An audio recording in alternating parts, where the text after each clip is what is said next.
In this video, I want to share what I learned living abroad as a Singaporean, drawing from my experience in Hong Kong and now in Taiwan. If you're planning to go on exchange, be a digital nomad, or work and study overseas, then these lessons might help you to feel more prepared.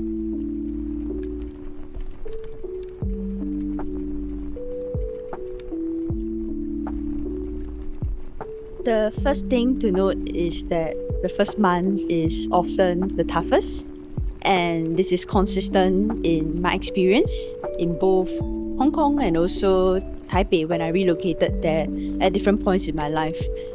And that's not something to be surprised about because every time we move to a new environment, this place operates differently.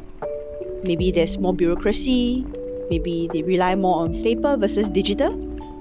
And there are different systems for different things. So no matter how much you research and plan, sometimes something might go wrong and you would have to pivot quickly. For me, I met with quite a few unexpected situations and challenges. For example, the weather was really hot in Hong Kong and in Taipei. It tends to be warmer during the summer months because of the humidity. And I was also bitten by some insect called 小黑蚊. And as a result, I fell sick and it was really uncomfortable. And to be having fever, to feel so itchy, and to be alone in a different environment was something that was not easy for me. I also felt that I had quite a lot of micro decisions to make. So it gave me a lot of pressure because I was constantly thinking about each option and then projecting into the future, how much it would cost, what would be the implications, what are the trade-offs, and that made me feel quite anxious and stressed out as well. I guess another challenge would be loneliness. For me, I felt that I've gotten quite close to my family over the past decade. So when I was in Hong Kong, I didn't really feel that I miss them a lot. But now that I'm in Taipei, I feel like I'm calling my father every other day to talk. And it's just quite difficult to be without this support system that I'm used to and who meet quite often. In going through all this transition in the first month, what I feel is quite important is really to be kind to yourself. And the thing is, you're going to have to tell yourself like, okay, when you get things wrong, it's normal. You are alone here, so you cannot bash up yourself, right, mentally, and like, oh, how come you didn't know? How come you miss this out? How come you mess up and stuff like that? And the reason why your inner voice is going to be more important is because you only have yourself now. So if you are unkind to yourself, then that's it. Like, you're completely alone. So you really have to show up and be your own best friend. What I am increasingly trying to do is to talk to myself like how I am a child and use this as an opportunity to just like comfort myself and also redirect my energy and focus. Okay, instead of focusing on the problem and what has happened, now let's look at the system, like what needs to be fixed. What can we do differently in the future to prevent certain problems like this from happening again? So your inner voice is really important, and for me, I try to journal as often as I can so that I can monitor my thoughts. And meditation definitely helps a lot as well to stay grounded, to observe when you are thinking about the worst case scenario that wouldn't actually happen, and to bring yourself back to reality, to think about what you can control. I realized that I'm not the only Singaporean who tends to talk to myself in a very harsh way. And I guess it's because in school, we are often motivated by fear in a sense. So if you think about prelim exams before A-levels, it's often very difficult and it makes you scared. And the intention is really to make sure you work hard and don't be complacent. So when you are in this constant state of stress, then I guess sometimes it spills over into adulthood as well. Like you feel worried that things will go wrong. you start to be very harsh with yourself, and the way you talk to yourself can sometimes not be the best. So these are some of the things that I'm slowly trying to undo as I grow older as well. What I have learned in my rescue diving course is also pretty useful. Whenever you meet with an emergency, it is quite key to stop, think, and act. So for me, when I'm faced with many issues, then I would arrange them in order of importance. So let's say you are dealing with various issues on your plate. Something like a visa issue or rent issue is going to rank quite high because this is like Maslow hierarchy of needs, right? Shelter. But maybe perhaps other micro decisions can be left to later on and do not need to be acted on immediately. So organizing all these tasks that I have, from the most important and urgent to the least, has been quite helpful for me. And then when I can slowly overcome them, then that gives me confidence and helps me to settle in better as well. For me, my life have improved quite a bit after May this year, when I started to do meditation more and join some meditation groups. I begin to be able to observe whenever I'm feeling upset, like you feel your chest tightening, you're sighing more, and that has been helpful for me to watch out for myself when things are not going well, and to again talk to myself in a way that is kind and compassionate as well.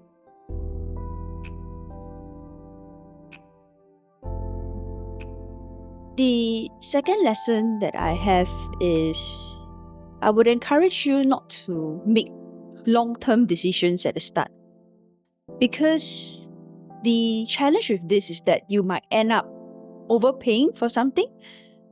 When you look at foreigners who come to Singapore, probably in their first year or so, they want to stay in MBS, Raffles Place, Tanjung Pagar, Outram, because they are not familiar with the environment and they want to be as close to the city centre as possible and to be near all the offices or amenities that they want to access. They wouldn't know that, for example, some districts like Bedok, Queenstown are all quite well resourced as well. So if I look at my own experience in Hong Kong, when I first moved, my office was in Shao K1. So I wanted to be along like Thong Lo Wan, Hong Tai San, and also Tin Hau area, basically along the blue Hong Kong line. And after a while, when I was staying there, I realized that, actually I don't need to be so near office, right? I can be comfortable paying less rent and living further out, maybe on the Kowloon side. But because I wasn't familiar with the environment, so I thought I needed to be on that same line for convenience purposes. And if I could wind back time and go back to my experience there, then perhaps maybe in my first few months I would want to stay nearer to office, but in subsequent months I would want to stay like maybe in a different district to experience a new neighborhood. So now that I am in Taipei, I didn't make a long-term commitment first. I just booked somewhere in the city for my first month, just to get used to the place and to explore. And subsequently, I've been moving out to different places as well. And that gives me the opportunity to really experience different neighborhoods and not be tied down or locked down to one place. Then again, this method might not work for many people because very often they don't like to have to make decisions to move. But for me, I don't really have that many stuff. I'm trying to be more minimalist, so I just have one big luggage and one smaller one. And that makes it easy for me to get around and to change locations.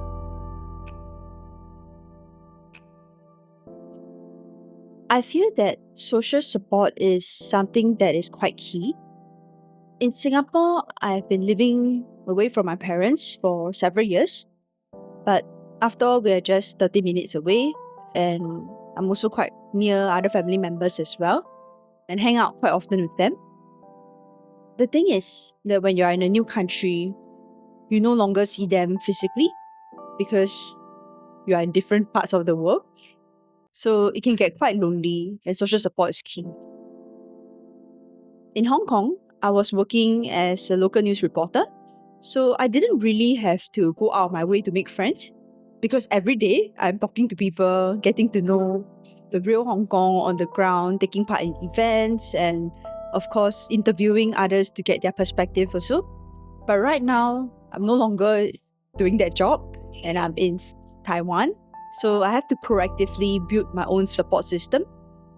I decided to research a few exercise clubs before joining, like run clubs. And I feel that that is really helpful because taking part in this helped me to not only improve my physical and mental health, but also build this sense of community. So a fun fact is that I feel that Taipei people are quite fit because the minimum distance would be 5 km. So I actually had to train before I come so that I can keep up with them as well. And they would say things like, 10 kilometers easy run. And like, whoa, what? How is that easy? Yeah. Eventually, I would start to also join some tech communities also, but I want to pace myself because ultimately I'm someone who likes my personal space a lot, and I would consider myself someone who gets energy from being alone. So I don't want to overload myself. When I talk about living in Singapore, Hong Kong, Taiwan, people tend to talk about how, this particular city, people are not so friendly. This particular city, people are more friendly. But for me, I try not to think of it this way. I feel that friendly people exist everywhere. And ultimately, it's on me to be warm, to be friendly, to smile, so that others would also reciprocate. It's really about the energy that you give out. If you give out a negative energy or you are too shy, no matter where you are not able to make friends as easily. But if you make an effort to smile at people, to be warm, to engage them, then ultimately others would want to be your friend as well. I find that taking care of your appearance is also important because when you look good, then people would also want to talk to you. So I try to do my best to be good in my personal grooming and to present myself well.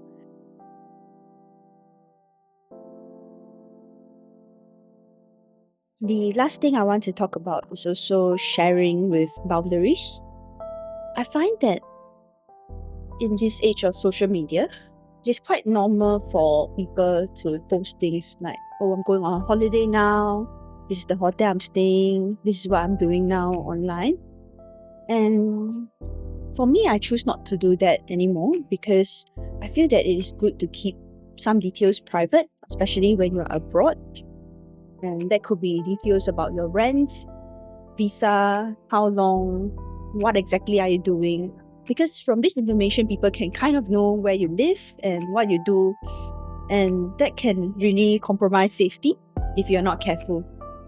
So another reason besides safety is also this idea about having a lot to deal with already.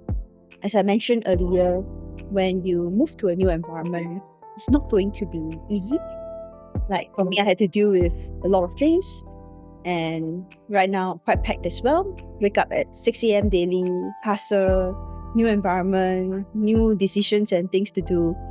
And I feel that it's not necessary for me to open up myself to others who might project their own worldviews, values, and their fears on me. The thing about sharing information is you can never please everyone. Let's say, for example, you share about your rent or visa, and if it's a prestigious one, people will be like, jealous? Think you are privileged and out of touch, or hao lian. And if it's just an average one, then people would probably sometimes look down on you as well. So I feel that either way you don't win. And I guess in general, I just don't like to have a situation whereby others are imposing their views on me. And when I'm younger and others do that, I tend to feel a bit confused and also uncertain about myself. But now as an adult, I get a bit annoyed. And I try to ask myself, does this person have the happiness and success that I want? And if they don't, I would think twice about taking up their suggestion. I feel in general that many people can be quite negative towards those who deviate from the standard path. And this could be not just moving to a new place, but maybe perhaps trying a different lifestyle, remote working, being a digital nomad, career break, starting their own business.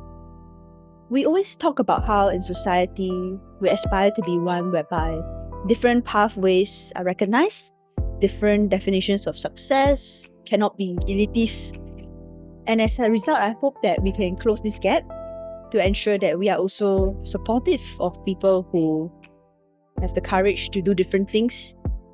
There is nothing wrong with the conventional safe path. Buy house, get married, have 2 children, upgrade to condo, buy car, and work in Singapore forever. But that doesn't mean that it is a superior path, and there are different other types of success as well.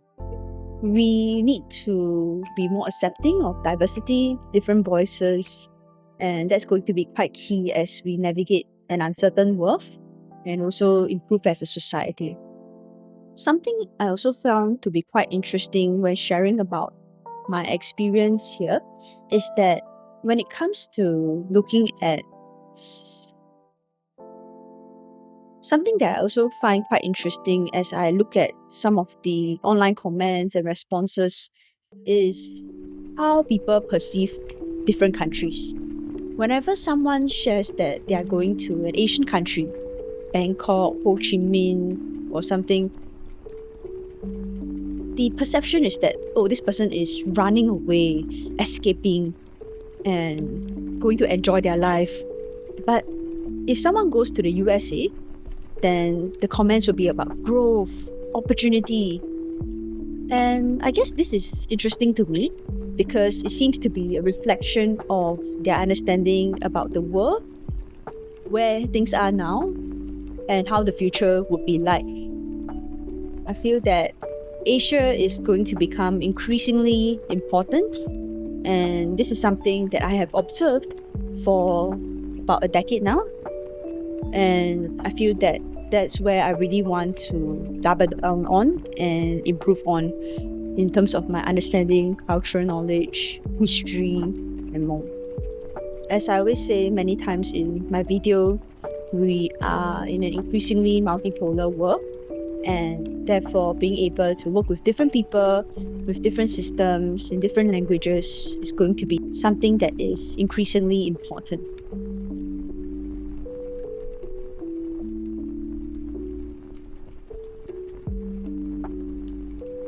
So thank you very much for watching this video. If you have any other suggestions on topics that you would like me to cover, or any thoughts about what I shared, do leave them in the comment section. If this is a video that you enjoyed, do remember to give it a thumbs up and like. And I look forward to seeing you in my next video.